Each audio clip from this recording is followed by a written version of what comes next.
Bismillahirrahmanirrahim. Assalamualaikum warahmatullahi wabarakatuh. Alhamdulillahi ala ihsanih wa syukru lahu ala taufiqihi wa amtinanih.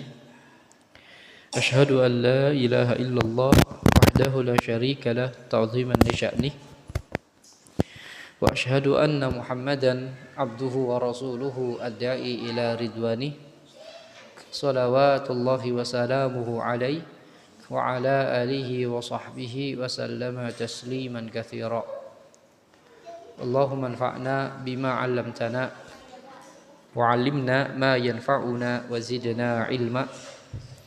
Allahumma inna na'udzubika min 'ilmin la yanfa' wa min qalbin la yakhsha wa min nafsin la tashba wa min da'watin la yustajabu laha. Ikhwani wa akhwati fillah, a'azzani Allah wa iyyakum.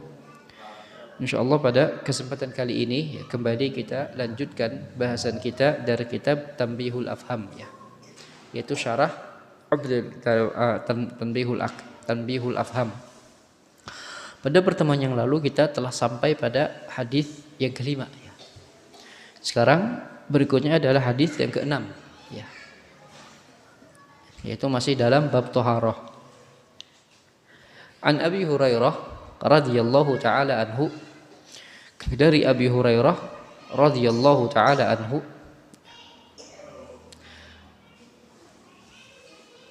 anna Nabi sallallahu alaihi wasallam qala, bahwa Nabi sallallahu alaihi wasallam bersabda, idza syariba al-kalbu fi ina'i ahadikum falyagsilhu sab'an wa li muslimin ulahunna bit-turab.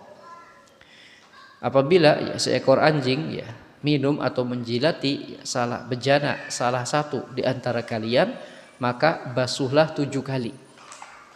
Dan di dalam riwayat Muslim yang pertama dengan tanah. Yang pertama dengan tanah. Walahu fi hadithi Abdullah ibn Mughaffal. Dan di dalam hadis Abdullah ibn Mughaffal, anna Nabiy sallallahu alaihi wasallam qala, bahwa Nabi sallallahu alaihi wasallam bersabda, idza walaghal kalbu fil ina, apabila anjing menjilati suatu bejana, fagsiluhu sab'an, basuhlah 7 kali. Wa'affiruhu as-saminata bit-turab, dan campurkanlah yang ke-8 dengan tanah. Kalau di hadis pertama, ulahunna bit-turab, pertama dengan tanah. Di hadis kedua, affiruhu as-saminata bit-turab, campurkanlah yang ke-8 dengan tanah. Taib. Maka fi hadis Abi Hurairah falyagsilhu sab'a marrat.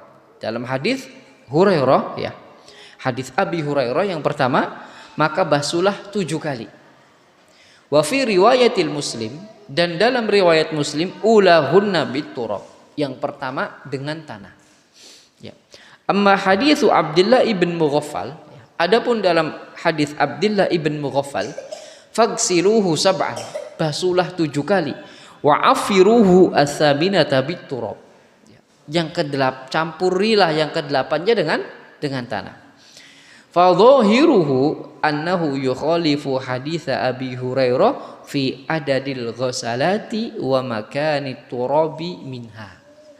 Maka hadis kedua tadi, hadis Abdullah ibn Mughaffal tadi, itu seolah-olah menyelisihi hadis Abi Hurairah. Seolah-olah dia menyelisihi hadis Abi Hurairah, baik dalam jumlah cucian atau tempat di mana tanah itu diletakkan. Karena hadis pertama tanah itu diletakkannya di awal, hadis kedua menjelaskan tanah itu diletakkannya di mana? Di akhir. Lalu bagaimana mengkompromikan antara dua hadis ini?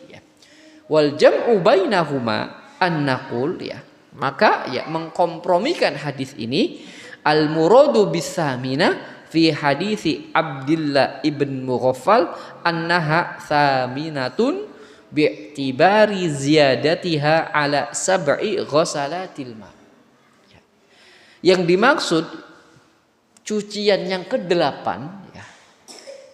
Yang dimaksud cucian yang ke-8 atau basuh yang ke-8 ya. Karena hadis Abi Hurairah mengatakan berapa kali dibasuh? 7 ya. Sementara hadis Abdullah bin Mughaffal setelah 7 ke-8-nya apa? Campurilah dengan tanah ya. Maka yang dimaksud bilangan ke-8 tadi ya, bi'tibari ziyadatiha ala sab'i ghasalati bil ma la bi'tibari annahal akhirah ya. Maka yang dimaksud bilangan ke-8 tadi ya, bukan bilangan bahwasanya itu yang terakhirnya 8, bukan ya. Tapi tetap 7 ya dibasuhnya. Cuman ya kenapa ada kalimat ke-8 ya, itu tambahan dari 7 tadi, bukan dibasuhnya 8 kali. Jelas tidak? Dibasuh tetap 7 kali, tetapi Abdullah ibn Mughaffal, dalam hadis Abdullah ibn Mughaffal ya, diibaratkan yang ke berapa? Yang ke-8 ya. Padahal dicucinya berapa? 7 kali. Artinya apa? Setelah basuhan terakhir itu diletakkan atau dicampurkan dengan apa? Dengan tanah ya. Wa ala hadza fala yukhalifuhu an takuna fil ula. Oleh karena itu ya, maka 2 hadis tadi ya tidak berkontradiksi.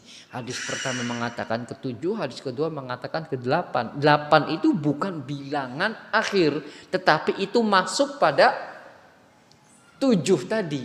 Artinya apa? Artinya si tanah itu ada pada basuhan yang keberapa? Ke-7 ya. Bukan basuhan yang ke-8, tidak. Artinya ya 2 hadis ini bisa dikompromikan ya. Tayyib. Kemudian ya, adapun syarah dari hadis ini, asy-syari'atul islamiyah min ladun hakimin khabir. Syariat Islam itu datang dari zat yang maha bijaksana dan maha teliti, yaitu Allah Subhanahu wa taala. Alimun bima yuntiju am ba'di makhluqatihi min adrar. Ia maha tahu binatang-binatang amanah saja yang membawa madarat. Makanya Allah larang. Maka setiap makanan dan minuman yang Allah larang itu pasti ada madaratnya. Mau diketahui atau tidak diketahui. Karena yang menciptakan binatang tersebut siapa? Allah. Dia yang paling tahu. Ya. Allah tuh yang paling tahu. Ya. Makanya ketika ada makanan, ada minuman yang diharamkan Allah untuk dikonsumsi, ya bukan berarti Allah pelit sama kita, bukan. Itu justru bentuk kasih sayang Allah Subhanahu wa taala kepada kita. Wa bima yuqawimuha wa yudafi'uha mimma yuzilu khataraha ya. Wa hiya al-kilab ya. Ini ya, contoh salah satu binatang al-kalbu, anjing ya.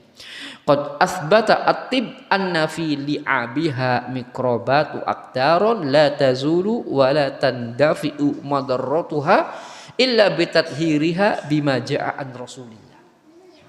Maka binatang ini ya, para dokter sudah menetapkan bahwa di liurnya terdapat mikrobakteri dan kotoran-kotoran yang tidak bisa hilang kecuali disucikan dengan cara yang dijelaskan oleh Rasul tadi. Yaitu 7 kali, diantaranya dengan apa? Wa huwa Abu Hurairah wa Abdullah ibn Mughaffal. Inilah dia 2 sahabat mulia, Abu Hurairah dan Abdullah ibn Mughaffal, yuhaditsani an Rasulillah annahu amara an yaksil kulla ina'in walagha fihi al-kalbu 7 marratin bil ma' wa yuzadu ala dhalika ta'firuhu bit-turab litazula tilkal mikrobati wal aqdar. Maka inilah ya 2 sahabat mulia meriwayatkan dari Nabi sallallahu alaihi wasallam cara membersihkan ya benda yang terkena jilatan anjing ya. yaitu dibasuh 7 kali. Ya. Di antara ketujuhnya itu ada media tanah. Yang mana tanah itu untuk menghilangkan bakteri-bakteri tadi. Ya. Tapi itu makna hadis. Ya. Kemudian fawaidul hadis. Ya. Faedah dari hadis. Anna lu'abal kalbi ayriquhu najisun. Liur anjing itu najis. Ya. Liur anjing itu najis. Wa kadzalika kullu ma yakhruj min badanihi ya. Min baulin wa irkin wa ghairihima. Begitu juga yang keluar dari badannya ya. Baik kencing, keringat atau selainnya itu najis. Ya, itu najis ya. Itu faedah yang pertama, menunjukkan bahwa anjing itu binatang apa? Najis. Liurnya najis ya. Yang keluar darinya pun najis. Cuman para ulama berbeda pendapat. Ya. Apakah ya kotorannya itu najisnya mughalladho sebagaimana liurnya atau tidak? Ya. Sebagaimana liurnya atau tidak? Artinya ya jika kita terkena kotoran anjing, apakah cara membasuhnya ini harus 7 kali ataukah tidak? Ya. Para ulama menjelaskan bahwa yang termasuk najis mughalladho itu hanya liurnya. Ya. Anna najasatahu agladun najasah, bahwa najis liur anjing itu adalah najis mughalladhah. Ya. Najis mughalladhah. Ya. Adapun kotorannya ya tidak termasuk najis mughalladhah. Ya, jadi najis yang dibersihkan dengan 7 kali itu hanya apa? Jika terkena liurnya, jika terkena jilatannya. Adapun jika terkena selain liurnya, ya maka cara membersihkannya ya sebagaimana cara membersihkan najis ya seperti biasa, yaitu disiram hingga hilang bekasnya ya, baik bau ataupun sifatnya ya. Jadi tidak 7 kali. Yang 7 kali ini hanya apa? Liur, hanya liurnya saja ya. Hatta khinzir atau babi ya, itu tidak masuk dalam najis mughalladhah ya. Artinya ya kotoran babi itu hanya dicuci sebagaimana najis yang sedang, tidak masuk pada najis mughalladhah. Karena kalau seandainya ya babi itu masuk pada najis mughalladhah, maka akan dijelaskan oleh Rasul sallallahu alaihi wasallam. Di sini Nabi hanya menjelaskan yang termasuk najis mughalladhah itu hanya apa? Liur anjing. Ya. Jadi najis itu ada 3. Ya. Yang pertama mughalladhah yang berat. Cara membersihkannya gimana? 7 kali yang diantaranya dengan tanah. Nah, ini contoh najisnya hanya liur anjing. Ya. Sebagian mazhab memasukkan babi ke dalamnya. Ya. Sebagian mazhab seperti dalam mazhab Syafi'i ya, dimasukkan babi ke dalamnya. Ya. Jelas? Ya. Dikiaskan kepada anjing. Yang kedua, najis mukhaffafah, ringan. Ya, ringan. Itu ya, cara membersihkannya dipercikan dengan air hingga air itu memenuhi najis tadi. Ya, dipenuhi, diambil air, percikan. Ya. Contohnya bayi laki-laki, kencing bayi laki-laki yang belum masuk apa-apa kecuali ASI.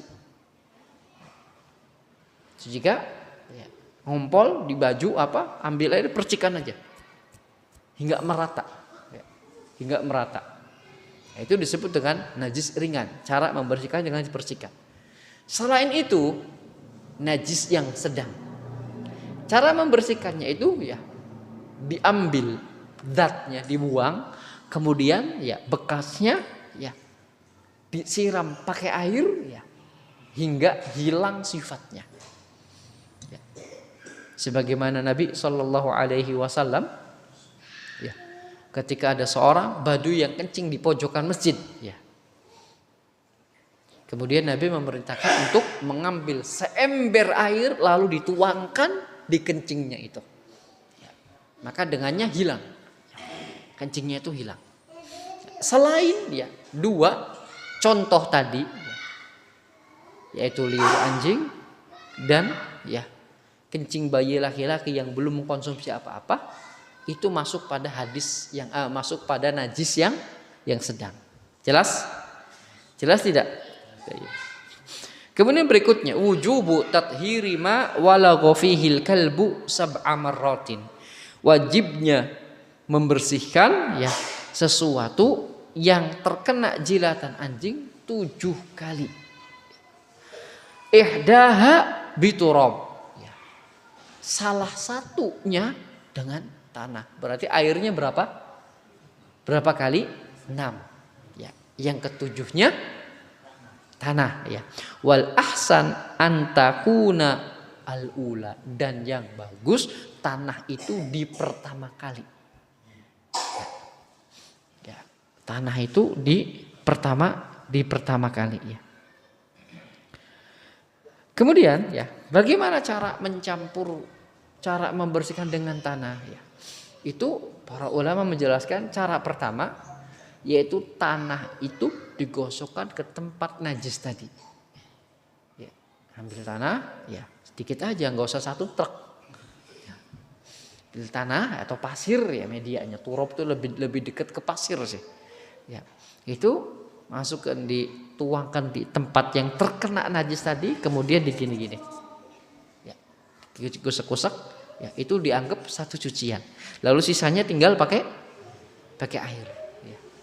Cara yang kedua, ya, tanah dicampurkan ke air. Ya. Dicampurkan ke air lalu dituangkan. Ya. Tanah dicampurkan ke air lalu apa? Dituangkan. Ya, dibersihkan dengan ya tanah dengan campuran air tadi ya sampai hilang, kemudian baru dibersihkan dengan air biasa. Ya, mana yang paling ringan dari dua cara tadi boleh dilakukan. Ya, mana yang paling ringan dari dua cara tadi boleh dilakukan.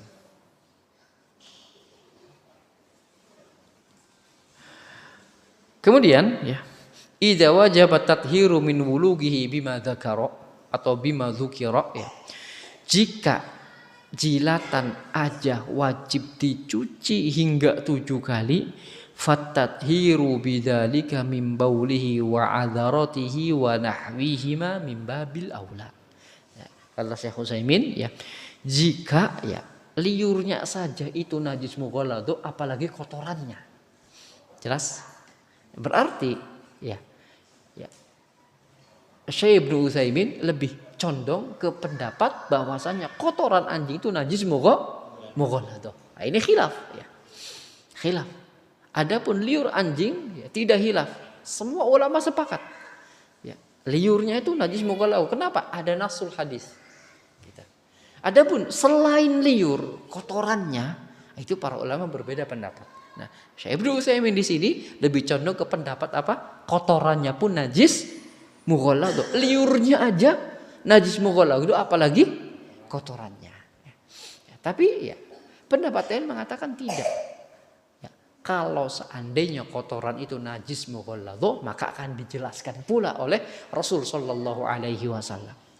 Ya, liur saja, ya jika karena ia najis yang mughalladh dijelaskan oleh Nabi, apalagi kotorannya. Ketika Nabi tidak menjelaskan kotorannya itu dengan najis mughalladh, maka kembali ke hukum asal. Hukum asal ya, kotoran itu najis yang sedang. Ala kulli hal ini khilaf. Ya. Cuman untuk kehati-hatian ya, maka kotorannya pun lebih bagus dianggap najis mughalladh. Ya. Kotorannya pun dianggap najis mughalladh sebagaimana penjelasan Syekh Ibnu Utsaimin di sini ya. Jika liurnya saja ya itu najis mughalladh, apalagi apa? Kotorannya. Dan itu juga lebih tenang ke pribadi sendiri ya. Lebih tenang ke pribadi sendiri. Wallahu a'lam ya. Ya. Kemudian al haditsu nassun fi wujubit tathhiri bit turabi ma'al ma ya. Ya, hadis tadi ya. Nas hadis tadi dijelaskan di dalamnya wajibnya membersihkan dengan turab dan air. Ya, subhanallah, dua media itu dijadiin satu. Ya. Fala yutahhar bi ghairi dzalik. Ya, tidak boleh dengan selainnya. Jadi harus tanah dan air. Illa idza ta'adzara, kecuali jika ada uzur ya.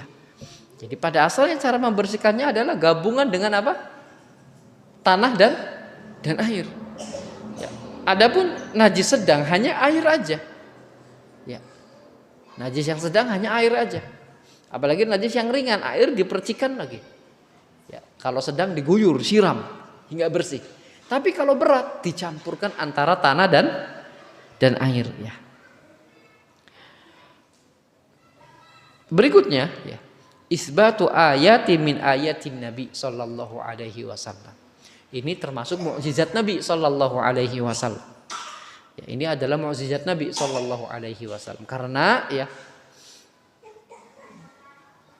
ratusan tahun setelah Nabi mengucapkan ini baru terbukti bahwasanya air liur anjing itu mengandung bakteri ya yang tidak bisa dihilangkan kecuali dengan cara dari Nabi tadi. Nah, ini menunjukkan apa? Mukjizat Nabi. Ini juga menunjukkan bahwa syariat itu datang dari siapa? Allah Subhanahu wa taala. Datang dari Allah Subhanahu wa taala. Berikutnya ya, hadis berikutnya hadis ketujuh dari kitab Tanbihul Afham Syarah Umdatil Ahkam ya oleh Syekh Ibnu Utsaimin ya, yaitu penjelasan tentang sifat wudu Rasul. Ya. Penjelasan tentang sifat wudu Rasul ya. An Humran Maula Utsman ya. Dari Humran Maula Utsman ya. Budaknya Utsman ibn Affan. Ya. Humran ini budaknya Utsman ibn Affan yang dihadiahi oleh Khalid ibn Walid. Jadi Khalid ibn Walid ya, memberikan hadiah kepada Utsman seorang budak bernama Humran ya, ibn Aban ya, seorang tabiin yang siqah ya, yang terpercaya.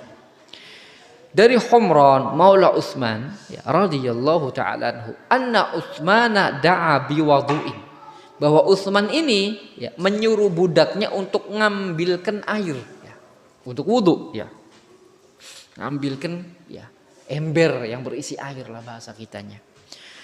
Fa afragha ala yadayhi min inaihi. Kemudian ya Utsman menuangkan air tadi ke tangannya. Fa ghasalahuma thalatha marrat.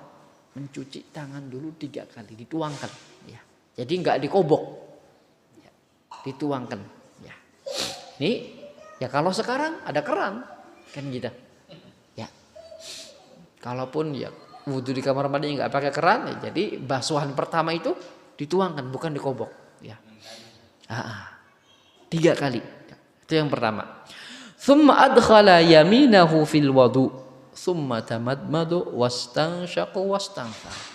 Setelah mencuci kedua telapak tangan tadi, kemudian memasukkan tangan kanannya di ember tadi, ini baru dikobok, diambil kemudian berkumur dan istinsyak. Ya. Berkumur dan istinsyak. Ya.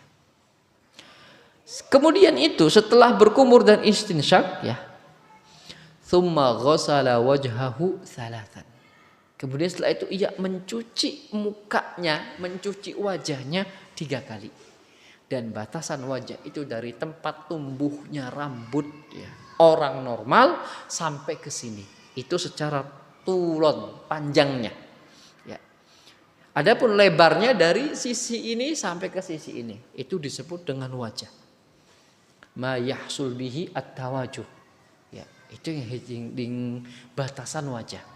Ya. Jadi misal orang botak ya enggak usah dari belakang. Ya. Tetap dari tempat tumbuhnya rambut orang normal segini, dari situ.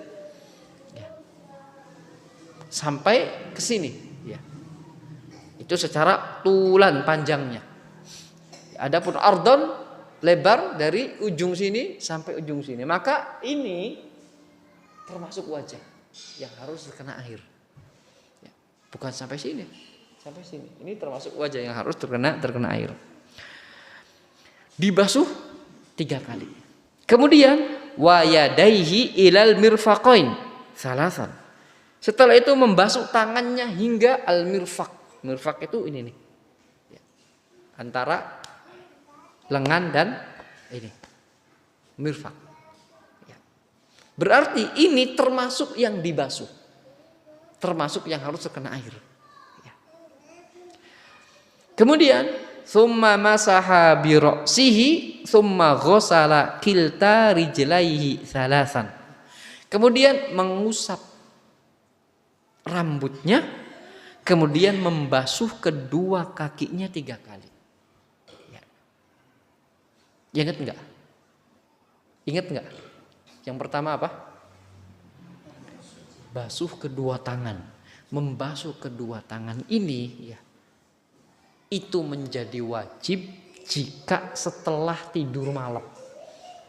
Jadi bangun tidur malam, ya, itu nggak boleh masukin tangan langsung ke air, tapi wajib dicuci dulu. Sebelum pegang apa-apa wajib cuci tangan dulu. Ya. Ya.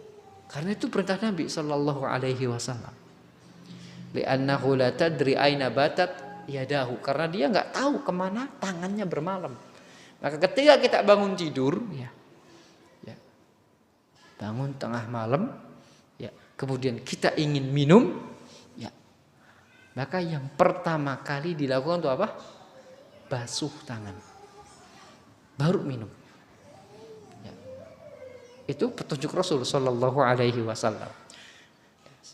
Maka membasuh tangan setelah tidur malam itu wajib. Ya. Itu yang pertama. Kemudian yang kedua apa tadi? Berkumur dan istinsyaq. Ya, yang kedua, berkumur dan istinsyaq. Yang ketiga, basuh wajah. Yang keempat, tangan sampai tayyib.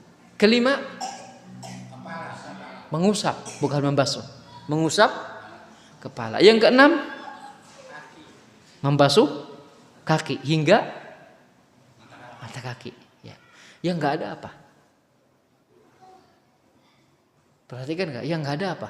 Yang belum apa? Telinga. Kenapa nggak disebutkan di sini?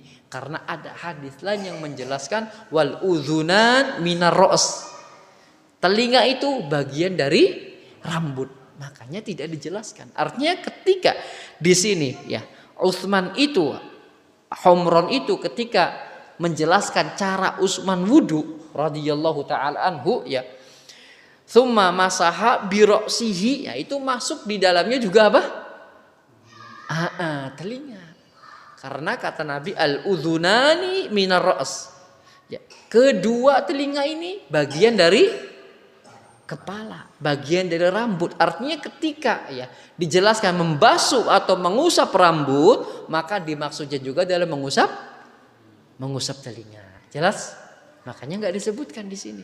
Karena mengusap rambut dan telinga itu satu perbuatan. Jelas? Tayyib. Ya. Tsumma qala ya. Kemudian Utsman berkata, "Ra'aitun Nabiyya sallallahu alaihi wasallam tawaddo'a nahwa wudu'i hada." Aku pernah melihat Nabi berwudu kira-kira seperti wuduku. Ya. Kira-kira seperti wuduku kata Utsman. Ya. Tsumma qala, kemudian Nabi bersabda, "Man tawaddo'a nahwa wudu'i hada." Siapa yang wudu seperti wuduku? Gitu. Tsumma shalla raka'atain, kemudian salat 2 rakaat. Yang disebut salat oleh para ulama disebut salat sunnah wudu. La yuhadditsu fihi ma nafsahu. Ya. Maknanya ya tidak meragukan dirinya, artinya tidak was-was wudu saya itu benar apa enggak, wudu saya itu sempurna apa belum. Ya. Dia yakin wudunya benar gitu. Tidak ada was-was. Ya. Atau dimaksudnya juga khusyuk dalam salatnya. Ya. Ghufira lahu ma taqaddama min dambi, maka akan diampuni dosa-dosanya. Ya, jelas dosa-dosa kecil ya. Itu ya penjelasan dari hadis ya. Berikutnya fawaidul hadis ya. Fadilatu Amiril Mukminin Utsman wa hirsuhu ala nasril ilmi was sunnah. Dalam hadis tadi ya dijelaskan keutamaan tentang Amirul Mukminin Utsman ibn Affan, ya. Dan semangatnya beliau dalam menyebarkan ilmu dan sunnah. Ya. Utsman meriwayatkan hadis tentang wudu. Wudu ini penting apa nggak penting? Penting. Ya. Penting, kunci dari ibadah wudu. Ya. Maka diriwayatkan oleh Utsman ibn Affan menunjukkan apa? Keutamaan sahabat Utsman ibn Affan, ya.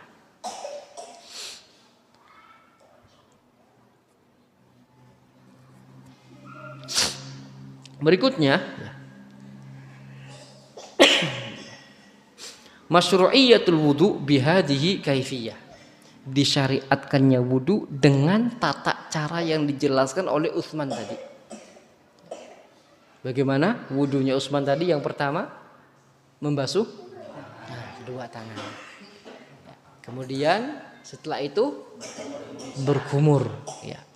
Berkumur itu memasukkan air kemudian memutarnya, kemudian dikeluarkan lagi, ya.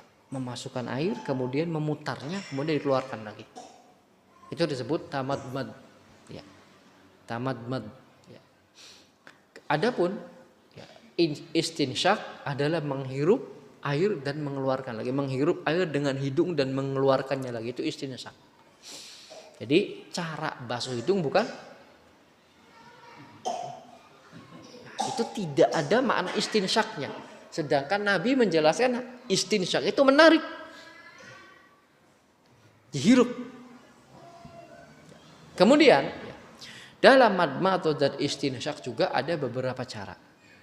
Cara yang pertama, air untuk berkumur berbeda dengan air untuk istinsyak, untuk menghirup, ya. Jadi ngambil air dulu berkumur 3 kali. Kemudian setelahnya istinsyak berapa? 3 kali. Ya, itu cara pertama. Cara kedua, ngambil satu air untuk kumur dan istinsyak. Ya. Dan ini yang afdal kata para ulama. Ngambil air 1 cidukan, ya. Untuk apa? Masukin mulut dan untuk istinsyak. Ya. Kenapa ini dikatakan afdal wa ahsan? Karena lebih irit air, lebih irit. Cara pertama apa kedua? Nah, sedangkan wudu itu makin irit makin utama. Makanya Nabi berwudu itu dengan mud, mandi dengan sok. Kalau mud itu ya kira-kira segini nih, ya, kurang lebih segini, ya. Atau mungkin 1 aqua lah yang 600 ml itu 1 mud mungkin, ya. Nabi mandi dengan 1 sok itu 4 mud. Berarti mandi Nabi itu butuh 4 aqua, kisarannya gitu. Tapi ini, ya, ini mandi ibadah, ya. Mandi apa? Mandi ibadah. Maka wudu, ya, itu semakin dia tidak israf dalam air, maka semakin dia sempurna. Bahkan kata Nabi, walaupun kamu wudu dari sungai yang banyak airnya, bukan berarti kamu harus israf, melakukan berlebihan. Ya. Makanya kenapa cara kedua kata para ulama lebih afdal? Karena ini lebih irit dalam menggunakan air. Ya. Lebih irit dalam menggunakan air. Ya. Jadi boleh, ya, dengan 3 cidukan untuk kumur, 3 cidukan untuk istinsyak. Boleh juga 1 cidukan untuk kumur dan istinsyak. Ya. Dan istinsyak itu sekali lagi ada makna menghirup, ya, dengan hidung, baru dikeluarkan lagi. Kata Nabi, balik fil istinsyak illa antakuna shaiman. Bersungguh-sungguhnya dalam istinsyak kecuali kalau puasa. Kenapa? Takut kebablasan. Di situ, ya, di situ Nabi menjelaskan bahwa istinsyak itu harus ada air yang dihirup oleh hidung. Itu namanya istinsyak. Ya. Jadbul ma bil anfi, menarik air dengan hidung. Jadi bukan dibersihkan seperti ini. Ya. Bukan dibersihkan seperti itu. Kemudian setelah istinsyak apa yang Nabi jelaskan? Membasuh wajah 3 kali. Membasuh wajah 3 kali. Kemudian setelah itu tangan hingga siku termasuk yang dibasuh. Siku termasuk yang dibasuh. Bukan hingga siku itu sikunya tidak termasuk. Tidak, di sini ya sikunya termasuk. Ya. Kemudian setelahnya mengusap kepala dan masuk ke dalamnya apa? Kenapa? Nah, karena satu paket bahasanya. Ya. Kemudian setelah itu mencuci kaki hingga tiga kali. Ya. Itu ya wudu yang dijelaskan oleh Utsman ibn Affan yang diriwayatkan dari Nabi Shallallahu Alaihi Wasallam. Ya, kemudian mura'atu tartibi bainal a'dha'il wudu wala yuqaddam al mutaakhir ala sabiqihi. Ya, wajibnya berurutan dalam berwudu. Ya, tidak boleh dimulai dengan kaki. Saya mau kaki dulu aja lah. Ya, baru itu ke wajah, baru itu tidak boleh. Ya. Mana dalil yang menunjukkan wajibnya berurutan? Karena dalam anggota wudu itu ada yang dibasuh, ada yang diusap. Ya.